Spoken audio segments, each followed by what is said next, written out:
خناقات شغل النهارده جايبه لكم حد البرسبكتيف بتاعه واسع، وهو فاوندر اوف وايزلي.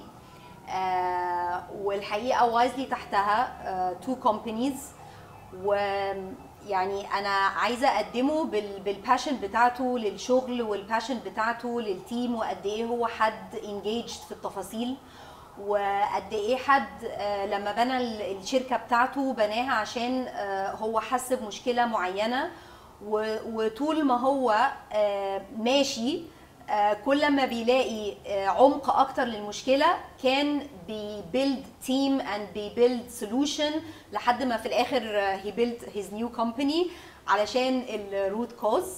فمعانا النهارده اسلام عبد الوهاب، فاوندر اوف وايزلي.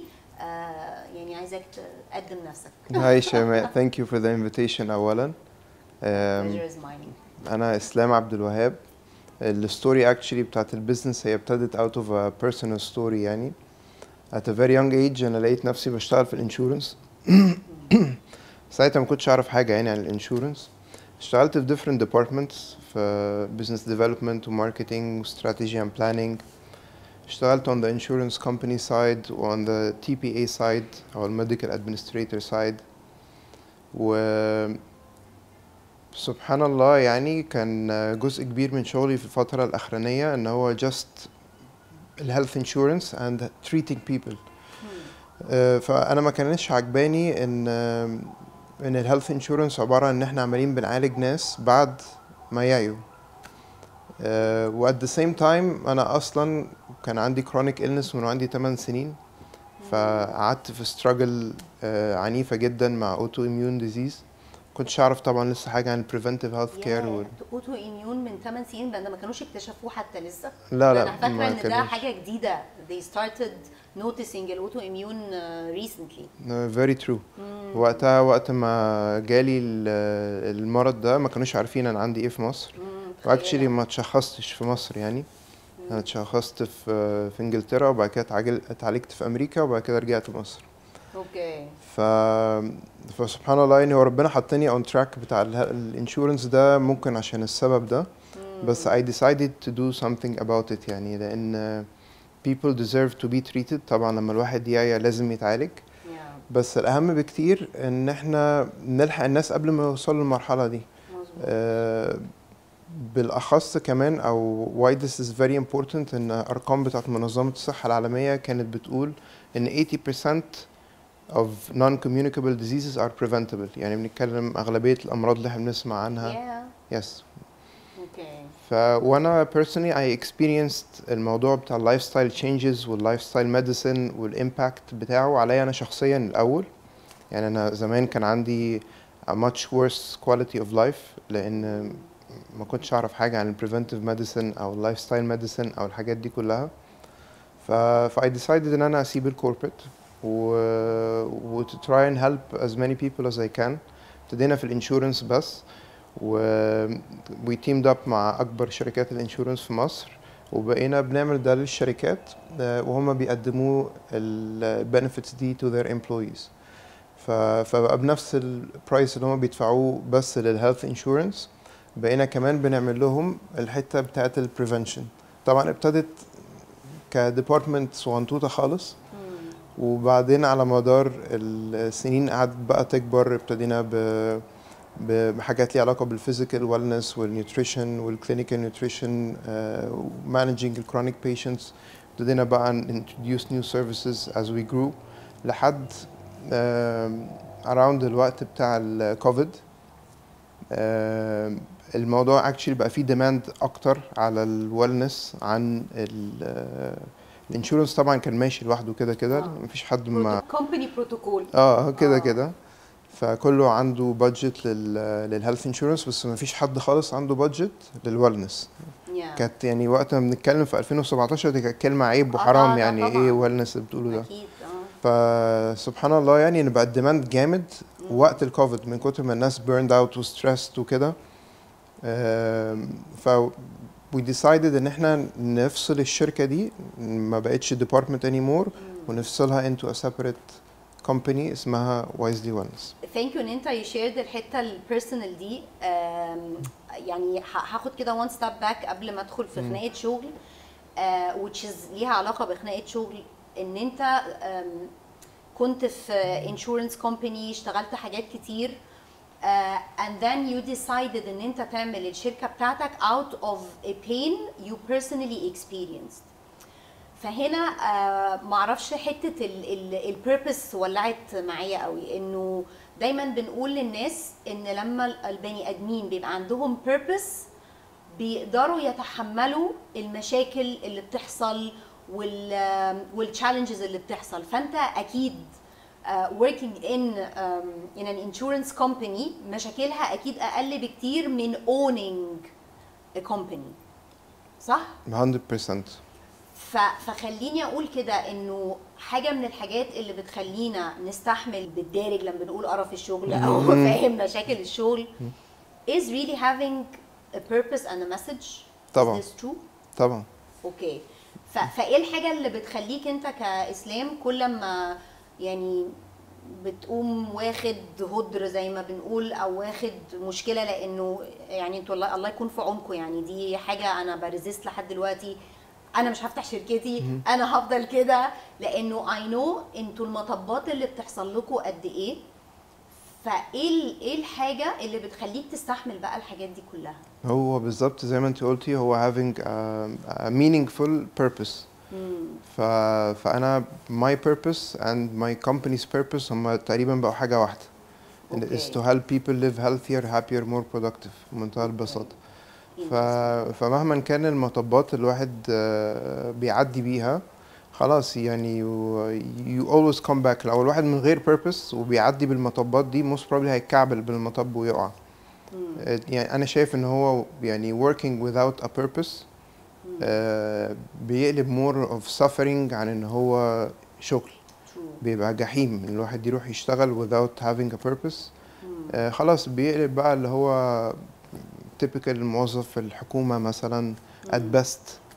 فاحنا الكلام اللي احنا بنقوله، الناس اللي زي اللي بيقولوا كلام لازم تكون مبسوط في الشغل وحاسس ان انت you're growing and your workplace values are aligned with your values، يعني ده كلام حقيقي، يعني مش جدا. مش كلام جدا. بس الفكره يا اسلام تبقى الناس فاهمه المشكله او المسكونسبشن اللي السوشيال ميديا خلقاه، انه they make people think in a good workplace is a workplace without arguments and fights and disagreements. دي المشكله، يعني اللي خلاني افكر في خناقه شغل انه I want to tell people انه يا جماعه احنا كلنا بنتخانق، احنا مع اهالينا بنتخانق، مع اولادنا بنتخانق، مع couples احنا مع بعض بنتخانق، colleagues بنتخانق، في ممكن نكمل او ممكن ما نكملش في اي علاقه غير طبعا ولادنا، بس the essence of العلاقات is the struggle of knowing how to fight and how to manage the fight after and how to grow out of it.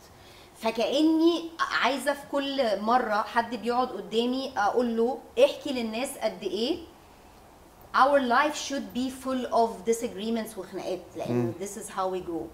فأنت بقى على صعيد الشغل بقى التيم بقى اللي تحتك بقى بالخناقات بتاعته، knowing that you were there one day as Islam and now you are responsible بقى to manage and make الورك الناس مبسوطه في الشغل وي احكي لي كده خلينا نبدا بايه اكبر خناقات ممكن تكون بتحصل عندك في الشغل نتيجه ايه؟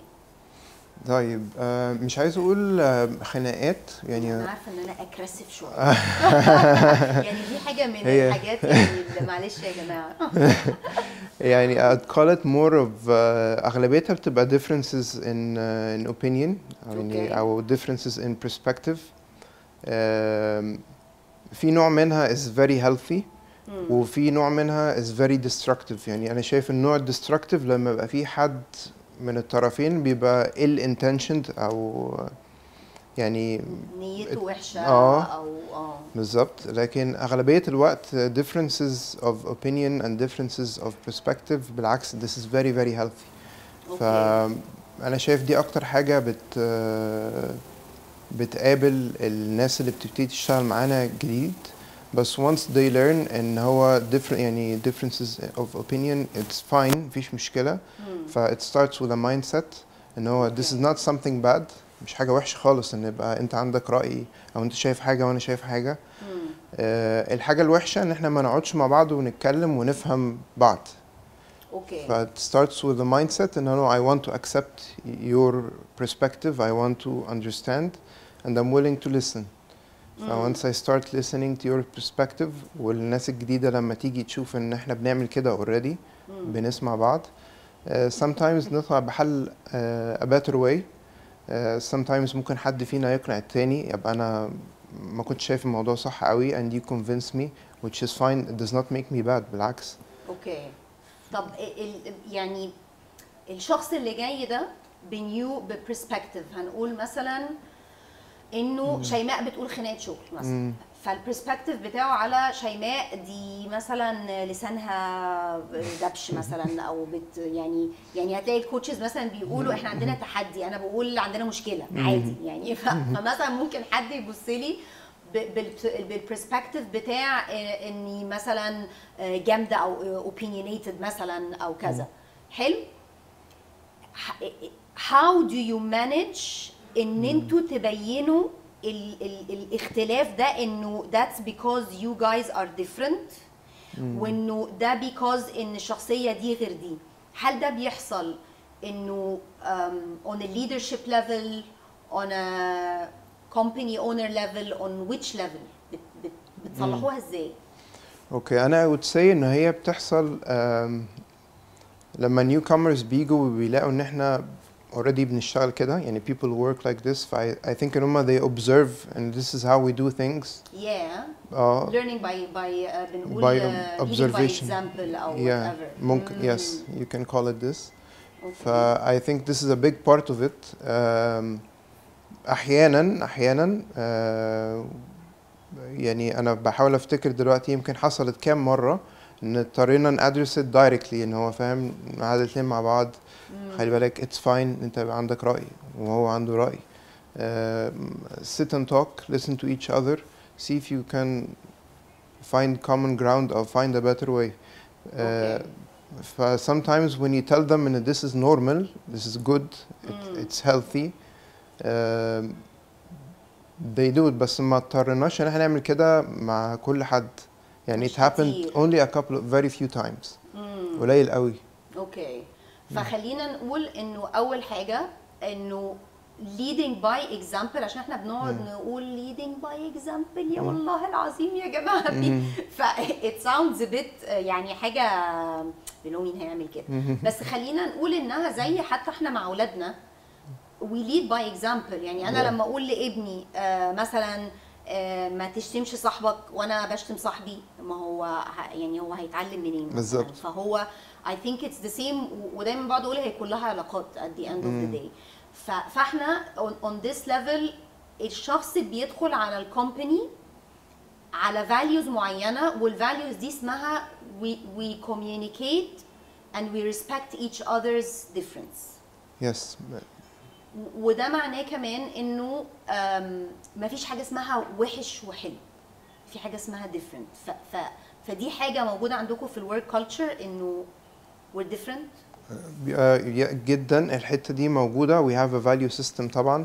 و I think يعني وانتي بتتكلمي دلوقتي انا بفكر actually دلوقتي ان leading by example المفروض ان هي to work اغلبيه الوقت. بس if you have bad people او يعني ill intentioned people might not work all the time. ففي حته الكومباني كلتشر ده احنا يعني we're very very selective في الحته دي.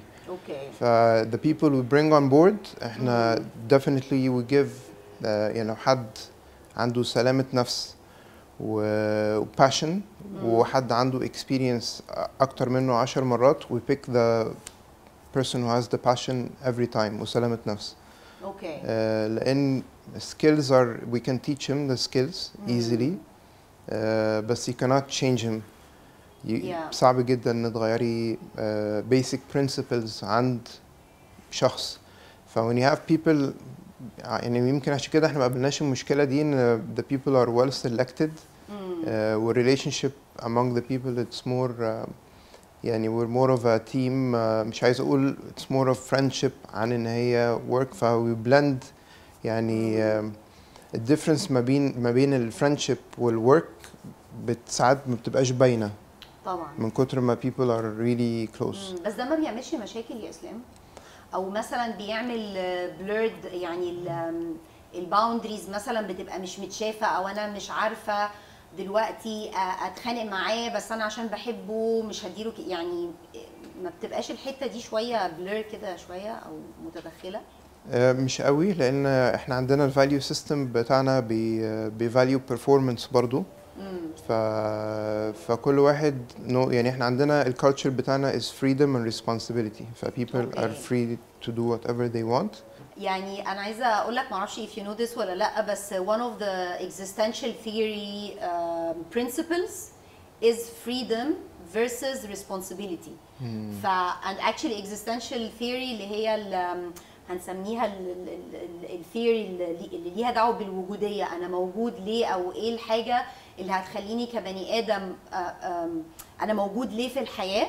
منها انه you have a free will انك تعمل اللي انت عايزه، بس you also have a responsibility. فلو انا اديتك كل الفريدم اللي انت عايزها، لو انت عملت كل الحاجات ومنها حاجات غلط على فكره you won't be happy. والريسبونسبيلتي بتاعتها انت هنا اللي هتقرر انا I want to be responsible لحد امتى عشان ما اعملش حاجه وحشه لنفسي. and surprisingly this is what I use in my wellness. العلم بتاع الهابينس الابروتش اللي انا بستخدمه انا بحط فيه الاكزيستنشال theory which big part of it is responsibility and freedom by the way. جميل. شفت انت طلعت بتاع theories ياه. فتاني ده يجيبنا الحته كده انه دايما لما احنا بندرس اي حاجه ليها دعوه بال personalities in the workplace, the big five, the MBTI, whatever it is، دايما بنقول لهم يا جماعه احنا بنقيس الحاجات دي على البني ادمين الاسوياء. يعني بالزبط. الحاجات اللي انتوا بتسمعوها على الانستجرام والتيك توك والحاجات دي it is addressing شخص سالك، شخص طبيعي ما عندوش اي نوع من انواع الديسوردرز which is احنا ساعات بيبقى طبعا من التربيه ومن المشاكل بيبقى ممكن يكون عندنا تروما او whatever، بس القياسات دي بتيجي للاشخاص اللي to a big extent اسوياء. وده اللي انت قلته. فمعنى كده يا اسلام ان انت بتاخد بالك ان اللي يدخل الشركه عندك يبقى حد سالك جدا. هي كده بالظبط، هي كده بالظبط والله. يس. في حاجه اسمها كده؟ في حاجه اسمها كده. طب وايه السالكين دول بقى بتنقيهم منين او ازاي؟ او طيب هقول لك it might sound strange بس regardless لكل التولز اللي هي موجوده، انا شايف اكتر حاجه that works for us is the gut feeling. يعني ان ربنا خلق الواحد عنده intuition قوي جدا. فاتليست اللي بيجي ده بيعدي not less than 3 to 4 people، يعني 4 interviews قبل ما يبقى hired. الجات فيلينج بالعربي بنسميها ايه؟ اللي هو يعني الحدث ان الواحد يصدق، يبقى عارف باي هارت، يعني عارف بقلبه، يعني هو عارف ان ده صح، مصدق ده وعارف ان ده الصح. very interesting. وطبعا ده بالنسبه لناس كتير هيبقى خزعبلات. بس يعني عامله لها برضو شويه بروسس، مش يعني طبعا في انترفيو بروسس وكل حاجه على فكره يعني انا بقول لك بالنسبه لناس خزعبلات، بس انا صح. يعني كنت اخر كورس عاملاه هو كان ليه دعوه بالبيرن اوت، ف it's a journey of 6 weeks 25 hours 24 hours حاجه كده.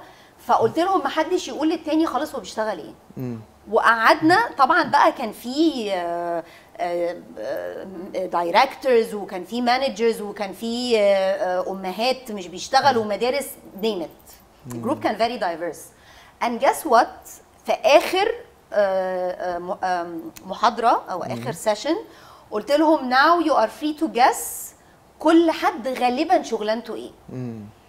انا عايزه اقول لك انه it was 100% right انه كله قال يعني مثلا كان حد ماركتينج فقالوا ايه ماركتينج اور ادفرتايزنج. واحده مثلا كانت عندها very strong leadership skills وهي صاحبه مطعم، بس هي she doesn't believe in herself. كل الناس قالوا لها you are owning a company or you're a manager or فجيت في الاخر بقى قلت لهم all of you said something right because انتوا بتصدقوا انا سبتكم تبيلد يور رؤيتكم للبني ادمين وتصدقوا نفسكم في اريا ما فيهاش judgment، في اريا فيها psychological safety، فانتوا قدرتوا ان انتوا تجاز صح. 3 من الجروب اوف 13 قالوا ان مشكلتنا دايما جلد الذات. ان احنا بيبقى دايما انا ببقى بجلد ذاتي انه ميبي انا تقييمي غلط. وده اللي بيحصل لنا بقى يا اسلام في البيئه الكالتشر المصريه بتاعتنا، في انه احنا من واحنا صغيرين متربيين في حته ما يمكن، مش قصده ما يمكن قال لك كذا. فانت when you select of course you do have your interviews طبعا. هي في الاخر انت مش يعني انت it's an insurance company في الاخر، مش ستارت اب ولا. how do you blend حته الجت and you believe in it and you blend it وتقوم قايل تقريبا هو ده؟ يعني في traditional methods العادية اللي هي بتاعت الريكروتمنت، بس in addition لده الناس اللي بتقعد مع الكانديديت ده قبل ما بناخد أي hiring decision بتلاقي إن إحنا بنسأل يعني we talk together. فبتلاقي سبحان الله بيبقى في consensus، يعني أنت إيه رأيك؟ لا he's great he's good. لما يبقى حد وحش، بما إن إحنا we have the same value system very close culture، فبتلاقي لا ده مش تمام بتلاقي بتبقى consensus. it's more of يعني I cannot remember ان في مرة ان ده بيقول لا ده محتاجين نجيبه وحد ثاني بيقول لا he's not the right person. اوكي ما حصلتش. وده قلت البنية الأساسية بتاعته ان احنا الفاليوز بتاعتنا شبه بعض. يس. في حاجة كمان بقى، في ناس بتخاف انها، ودي قابلتها كتير بصراحة في الكوربريت، انا خايف اشكر في التيم بتاعي لا يركبوا ويدلدلوا. فانا بقى ايه هاجي مثلا ايه بتاعت الاتش ار فاكره انها يعني بتجيب التايهه، انا ايه هكسرها كده. انا مره واحده فعلا والله بجد قالت لي جمله وجعتني قوي، قالت لي بقى هو قاعد شايف نفسه عليا وانا كمان هقول له الحاجات الكويسه اللي فيه عشان يركب اكتر. قلت لها ما هو بيركب اكتر عشان هو ما عندوش ثقه في نفسه. انت لو انت اديتي له الكونفيدنس and the freedom and responsibility to flourish، هو مش هيبقى عنده النقص ده على فكره. طبعا في ناس عينه طبعا، بس اتس برضه المايند سيت بتاع الشخص اللي قدامي اللي بيقول كده، ما ده كويستشن مارك. فانت دلوقتي كحد ماسك الشركه ما بتخافش من حته ان حد يعمل شله، ان I understand the value system is strong، بس برضه اشرح لي الحته دي انه انا لما بكبر رجالتي بينقوا صح او بيمشوا في السيستم صح. يعني how do you make your team confident؟ اوكي طيب خليني اكلمك من الاول خالص. هو طبعا اهم حاجه الايرلي تيم الواحد بيبتدي بيها. once you start right with the right team، فاهم، كلهم professionals، كلهم عندهم سلام نفسي، they're all ambitious، they agree on the same value system. كل الناس اللي بتيجي بعد كده التيم ما بقاش يقبل. يعني ساعات sometimes بيحصل hiring mistakes، مش هقول كده it happened، يعني الحمد لله مش كتير، ممكن مرة مرتين ثلاثة not more than 3 times في ال7 سنين اللي فاتوا مثلا. اوكي بتلاقي التيم يعني التيم كله they do not accept. يعني مش مثلا حد مش عامل مشكلة مع حد مثلا او 2، لا بتلاقي كل البيرز كل الكوليجز they do not accept الطريقة دي. واغلبيتها بتلاقي فيه مشاكل حاجة في الاتنين دول، يا اما مشاكل نفسية is not مفيش حتة بتاعت البني ادم الطبيعي دي، عقد كلاكيع whatever you want to call it يعني، او value system مختلف. طب هل بقى ده معناه انه لما انا يدخل عليا حد كده ابقى يعني confident وانا بمشي الشخص ده؟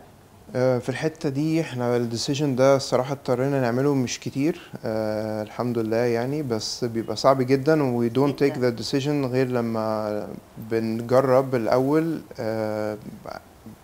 somewhere else، لو هي مش حاجة متعلقة بالشخصية البني آدم أو المورالز بتاعت البني آدم أو كده، بنحاول نديله another opportunity في حتة تانية. لو هي it's due to performance مثلا which اوكي is fair enough. فبنديله opportunity في another department.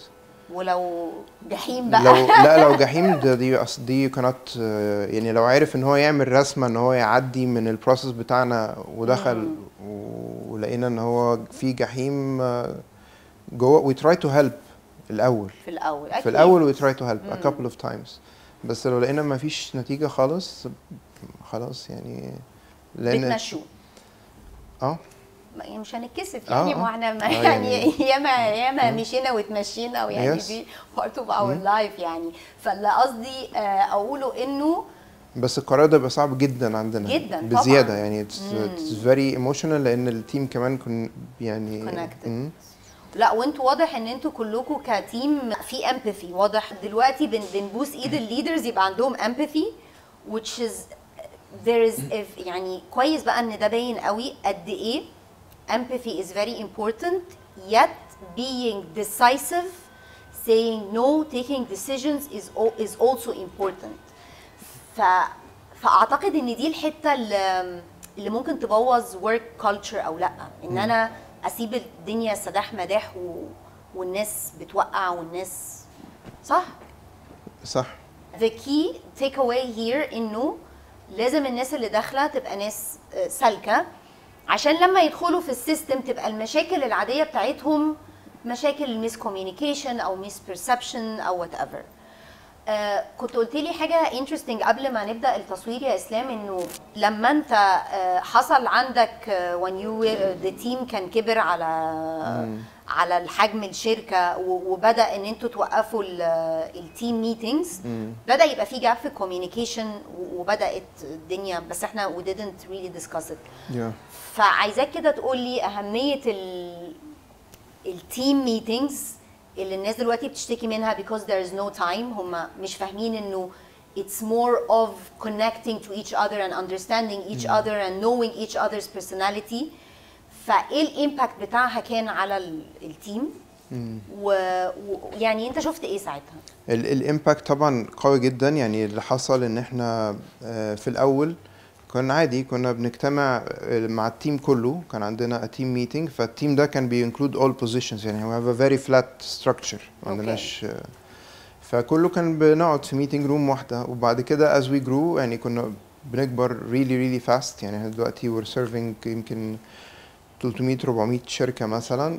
ف during the process بقى في فتره خلاص الناس ابتدت بقى الميتنج روم اتملت، وبعد كده على الاخر بقى في ناس بتقعد جوه الميتنج روم وناس بتفضل في الطرقه بره قاعدين فاتحين الباب عشان نعرف فخلاص at a point in time بطلنا ان احنا نعمل التيم ميتنج لان it was not feasible. كنا بنكبر بسرعه جدا وفي نفس الوقت التيم كبر قوي فما it wasn't possible يعني.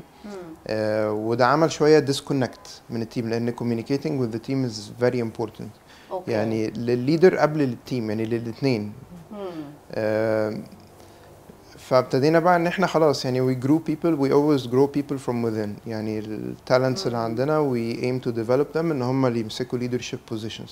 ما نجيبش حد من بره الا لو استحالة ان هو يبقى filled من جوه الشركة. ده الحاجة الوحيدة اللي ممكن يجيب حد من بره في leadership position يعني. طب امال بتعمل ايه بقى؟ يعني انا عارفه ان انت عندك a lot of Gen Z in the company. فانت بتعمل ايه؟ يعني انا عارفه ان الريتنشن بتاعهم صعب. فالتعامل بقى مع الجنريشن الجديده بما ان الناس كلها بتصوت منهم بس يا ولد شايفاك من تحت انت فبما ان الناس بتشتكي من الريتنشن بتاع جين زي، احكي لي كده انت من عندك بقى شايف ايه عندك؟ هقول لك عملنا ايه في القصه دي. ان احنا يعني قبل حته جين زي ان احنا عملنا يعني we developed people we were intentional in developing people. فبقى خلاص يعني هم المانجرز احنا سميناها مانجرز ميتنج بس not all of them are managers. في جزء منهم on the path احنا عايزين بنحاول نكبرهم to becoming a manager. فبقينا بنعمل برضو الميتنج بتاعنا ده very regular بس بقى بينكلود الناس اللي هم we see ان هم هيبقوا في leadership position يا اما managers بالفعل او people that are going to be in leadership positions. وده بتهدف منه بايه بقى؟ يعني انت عايز توصل ان لي يبقى انا وهم في ايه؟ open communication يعني مع الناس يبقى في alignment و open communication يعني مهما كان رتم البيزنس سريع جدا we have to make time ان احنا يبقى في very close alignment between the different departments. وبتهيألي ده كمان بيديهم حتة انه Gen Z they want to feel انه they're challenged and they're growing. يعني انا فاكره مره وانا في التريننج عندك Gen Z لما بقول لها how do you like to be appreciated خليت حد من الميلينيالز قال لما انا كنت في سن الجين زي اول ما اتخرجت يعني كنت احب مديري يقول لي كلمه حلوه وكنت هنبسط لما يقول لي انت عملت جريت جوب. فقامت رد عليه قالت له هو انا هتجوزه انا الكلمه الحلوه دي انا هعمل بيها ايه؟ فقلت لها طب how do you like to be appreciated؟ قالت لي I like to اديني تاسكس اديني ان وريني ان انت يو تراست مي. عارف اللي هو ايه الحب اعمال لا اقوال. فاهم اللي هو انا هعمل ايه بكلمه شكرا؟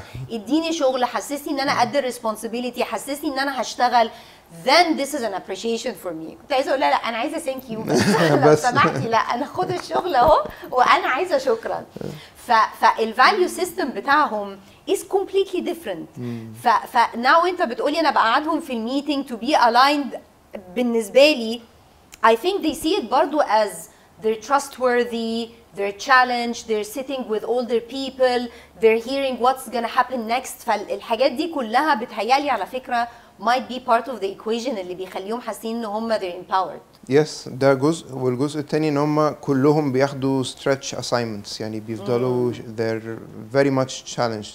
احنا شغالين في حته sensitive قوي يعني we help يعني بنخلي بالنا من health care وال wellness of the people. فحاجه يعني it's always محتاجه كميه effort رهيب محتاجه فالتشالنج فيها already عالي. فصعب قوي ان يبقى في حد جن زير بقى disengaged او مش عارف disconnected او كده. he'll always be engaged. وهفكركم تاني سبسكرايب اند لايك الحلقه علشان نفضل نجيب ناس ذات يعني ذات سبيشال ونقدر نجيب لكم اندستريز مختلفه ومايند سيتس مختلفه ونوريكم قد ايه احنا هنفضل على الكوكب نتخانق كل يوم لان we're different وشغلاناتنا مختلفه وشخصياتنا مختلفه. فمستنيين تفعيل الزرار تفعيل الجرس. Thank you. طيب حاجه تانية من الحاجات honestly this is not a Gen Z problem بس يعني قصه انه الستريسرز اللي على الكومبانيز اجريسيف سريعه محتاجه من الكومباني انها تفضل من جوه بتتغير بسرعه ومنها البوليسيز اند بروسيجرز. فحاجه من الحاجات بقى سواء طبعا اكتر ناس حاسين بيها جين زي لان هم they're coming يعني هم جايين بفاليو سيستم مختلف الفريدم والامباورمنت والجروث وانا اقول اللي انا عايزه وعايزه اترقى. وطبعا ما فيش بقى حاجه اسمها انت اكبر مني ب 20 سنه ده عند ماما انت هنا بكلمك عادي. ما فيش حته حضرتك مثلا الحته دي. احنا كده كده مش عندنا الحته دي. يا صاحبي يا صاحبي معترض ولا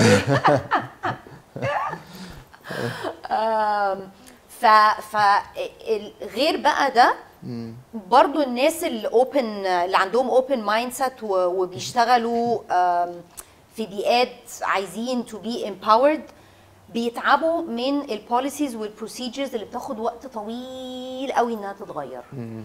فسؤالي الاولاني بقى هل انت عندك سيستم بيخليك تطور البوليسيز اند بروسيجرز رابيدلي؟ يس طبعا 100% 100%. فبوليسيز اند بروسيجرز دي حاجه بتتغير من ناحيه الاوبريشنز ولا بتتكلم من ناحيه مانجينج ذا بيبل؟ لا بتكلم من ناحيه الاوبريشن بتاع الشغل. هنتكلم بقى مثلا كود اوف كوندكت، هنتكلم في الوركينج اورز، الهايبرد ولا السيك ليفز، الحاجات دي. هقول لك الحته دي، الفكره ان احنا في الحته دي بالعكس، احنا our culture ان احنا what we believe in ان people need the freedom ان هم يشتغلوا زي ما هم عايزين. فاحنا we give people complete freedom طالما هم they're responsible and they know what needs to be delivered. فبالتالي ما عندناش policies و procedures when it comes to the HR part حاجات strict قوي، في حاجات very basic. اوكي. يعني ما عندناش HR handbook اللي هو ال 50 صفحه وال 100 صفحه، لا it's very basic، حاجات اساسيات بسيطه جدا. اوكي. ف we give people the freedom ان هم يشتغلوا بالطريقه اللي هم عايزينها. اوكي. لان احنا الناس اللي جايه كلها، اغلبيه الناس مش كلهم طبعا، بس بالذات اللي كانوا شغالين في corporates قبل كده، هم they're escaping from the corporate. الكوربريت خلاص الطريقه بتاعتها بقت صعبه جدا very stressful. فاحنا يعني مش عايزين في اي وقت من الاوقات ان احنا نقلب corporate اوكي. بحاجات بقى very strict rules ومش عارف ايه. لا people are smart, we get people that are smart enough, that are ambitious enough and they perform on their own terms. ما عندناش اي مشكله خالص. طب بس لما الدنيا تكبر مش حاسس ان ده ممكن يقلب corporate to sustain the outcome of performance؟ لو انا عارف what I'm supposed to deliver and I'm delivering it خلاص بقية الحاجات. انت مين، كإسلام ولا انت انا كأي employee، يعني كأي حد of the team members if I know what I am supposed to deliver وايه اللي بيdetermine my success and I don't do it، ساعتها يبقى في مشكلة. فانت في الاخر من الاخر اللي مهم عندك انك تديني المنتج الاخراني بالكواليتي الفلانية في الوقت الفلاني. بالظبط. when to do it, how to do it, whatever you do it، انا مش فارق لي، المهم تديني البرفورمانس الاخراني. بالظبط كده. فهل ده معناه ان انت عندك flexible working hours او مثلا you have، يعني how flex is your لا it's very flexible. يعني كان عندنا work from ساحل، عندنا يعني we're very flexible. والله اوكي. we're very flexible. بالعكس انت يعني when you work on your own terms actually productivity بتزيد، هي مش بتقل. لو if you have the right people، ما تنفعش مع كل الناس طبعا. if you have the right people who are responsible وعندهم a sense of purpose and they have ambitious ان هم they want to grow كده، if you select the right people they can work like this. مش كله ينفع كده طبعا. اوكي. وفي سيت ابس معينه في ديبارتمنت كاستمر كير فور اكزامبل، دول لازم يبقوا في سبيسيفيك وركينج اورز، لازم افيلبل لان بيغطوا شيفتس وكده. فالكاستمر كير عندهم يعني هو ده الرول، يعني الرول ان انت تبقى افيلبل during this time، بس مش منين بقى ولا تبقى قاعد فين ولا تبقى لا. فحتى الكاستمر كير they can care من البيت عادي. اكزاكتلي عادي جدا. أوكي. وده موستلي ده اللي بيحصل يعني اغلبيه الوقت. طب وبتكمبنسيت ازاي انه يعني الكول سنتر من برضو من اكتر الشغلانات اللي فيها كاستمر كير. ما احنا مش هم مش كاستمر، مش كول سنتر. عملت لي كده. لو سمحتي ما تتكلميش عن نفسك. هي اكشلي يعني هي كمان الاتش ار عندنا هي اللي بتبقى مصره قوي ان هي كل ما اقول هي كاستمر كير فلحد ما. شايفين يا جماعه في بيج ديفرنس. اول انديكيشن ان ده ليدر بياخد حق رجالته. يعني انا ما كملتش الجمله. اوكي I like it. فالكاستمر كير how do you retain انهم قاعدين في عندهم working hours من كذا لكذا، عشان كده يعني التيرن اوفر بتاعهم بيبقى عالي. فهم من اكتر البوبوليشن يعني اللي بتطفش من الشغل بسرعه، لان ضغط كولز على طول. ده اصلا الكاستمر كير اصعب من الكاستمر سيرفيس. يعني هو كيرنج is harder and more picky than فاهم حتى السيرفيس يعني. ف how do you retain them؟ اول حاجه ان to make sure ان احنا we're balancing the workload. بس الاهم كمان من الورك لود ده ان احنا طبعا لو غرقتي اي حد هو هيغرق. فلازم واحد يبقى sensible في الحته دي. المانجنج الورك لود. بس دي حاجه سكندري. البرايمري ان لما هم يبقوا عارفين هم بيعملوا ده ليه they're helping people. حد محتاج يعني ما هو مين اللي بيجيت ان تاتش معاهم؟ اما حد محتاج يعمل عمليه، حد محتاج ياخد الدواء بتاعه، حد ما they're helping people.